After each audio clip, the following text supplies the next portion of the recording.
بسم اللہ الرحمن الرحیم۔ یہ کوئی عام کہانی نہیں، یہ ان چند دلوں کی داستان ہے جنہوں نے تخت و تاج کے مقابلے میں ایمان کو چنا۔ وہ زمانہ جب ایک اللہ کا نام لینا جرم تھا اور سچ بولنے کی سزا موت تھی، ایسے اندھیرے دور میں چند نوجوان اٹھے جن کا جسم کمزور تھا مگر ایمان پہاڑ سے زیادہ مضبوط تھا۔ ایمان کی حفاظت کی لازوال داستان، ایک ایسا واقعہ جو وقت کو شکست دے گیا۔ وہ زمانہ جب ایمان جرم تھا، یہ اس دور کی بات ہے جب زمین پر ظلم، شرک اور جبر کا راج تھا۔ شہر کے ہر کوچے میں بت کھڑے تھے، ہر گلی میں کفر کی صدائیں گونجتی تھی اور ہر وہ شخص جو ایک اللہ پر ایمان لاتا مجرم سمجھا جاتا۔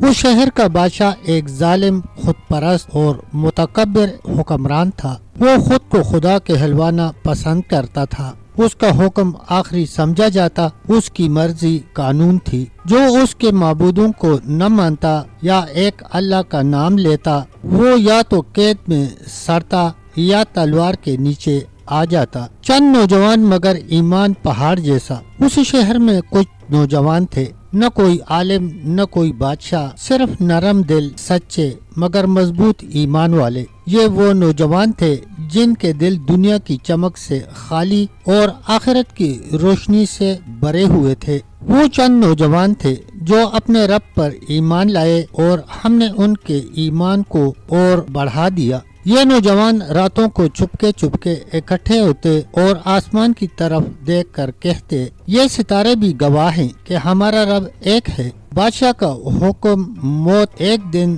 راز فاش ہو گیا۔ کسی منافق نے بادشاہ کے کان بھر دیے، چند نوجوان تیرے معبودوں کو نہیں مانتے۔ یہ سن کر بادشاہ کا چہرہ سرخ ہو گیا۔ اس نے دربار میں اعلان کروایا، ان نوجوانوں کو میرے سامنے پیش کیا جائے۔ جب وہ نوجوان دربار میں لائے گئے تو ہزاروں آنکھیں انہیں گور رہی تھی۔ بادشاہ بولا، یا میرے معبودوں کو مانو یا موت کے لیے تیار ہو جاؤ۔ اس لمحے ایک نوجوان آگے بڑھا، اس کی آواز کانپ رہی تھی مگر دل مضبوط تھا۔ ہمارا رب آسمانوں اور زمین کا رب ہے، ہم اس کے سوا کسی کو نہیں پکاریں گے۔ دربار میں خاموشی چھا گئی۔ یہ اعلان بغاوت تھا۔ بادشاہ نے کچھ دن مہلت دی، کچھ دن سوچ لو ورنہ انجام تم جانتے ہو۔ فیصلہ دنیا یا ایمان۔ رات تھی، خاموش، چاند گواہ تھا۔ نوجوان اکٹھے بیٹھے تھے، کوئی رو رہا تھا، کوئی دعا مانگ رہا تھا۔ ایک بولا، اگر ہم جھک گئے تو جسم بچ جائے گا مگر روح مر جائے گی۔ دوسرا بولا، اگر مر بھی گئے تو اللہ کے سامنے سرخرو ہوں گے۔ تب سب نے ایک ہی دعا کی، اے ہمارے رب، ہم پر اپنی رحمت نازل فرما اور ہمارے لیے نجات کا راستہ بنا دے۔ پہاڑوں کی طرف ہجرت وہ شہر چھوڑ کر نکل پڑے۔ نہ زاد راہ نہ مستقبل کا علم، صرف اللہ پر بھروسہ۔ راستے میں ایک کتا بھی ان کے ساتھ ہو لیا، وہ بھی ان کا ساتھی بن گیا۔ پہاڑوں کے درمیان ایک سنسان غار نظر آیا۔ ایک نوجوان بولا، یہی ہماری پناہ ہے۔ وہ غار میں داخل ہوئے، تھکے ہوئے، خوفزدہ مگر مطمئن۔ انہوں نے لیٹ کر آنکھیں بند کی اور اللہ نے وقت کو روک دیا۔ قرآن کہتا ہے،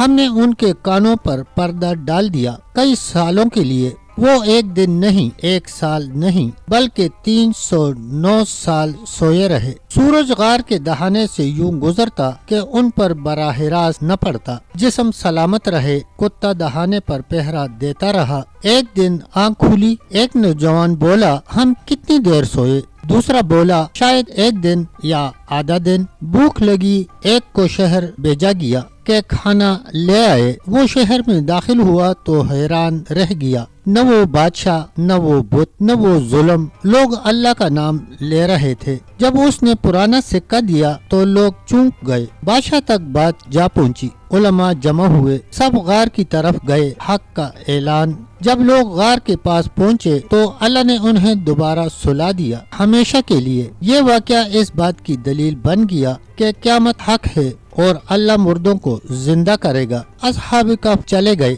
مگر ان کا پیغام رہ گیا۔ جب ایمان خطرے میں ہو تو اللہ راستے خود بنا دیتا ہے۔ پیارے دوستو، تب تک اتنا ہی۔ اگر ویڈیو اچھی لگے تو ویڈیو کو شیئر کریں، لائک کریں اور کمنٹ سیکشن میں اپنی رائے کا اظہار ضرور کریں۔ تب تک کے لیے اتنا ہی، ملتے ہیں ایک نئی ویڈیو کے ساتھ، تب تک کے لیے اللہ حافظ، اللہ نگہبان۔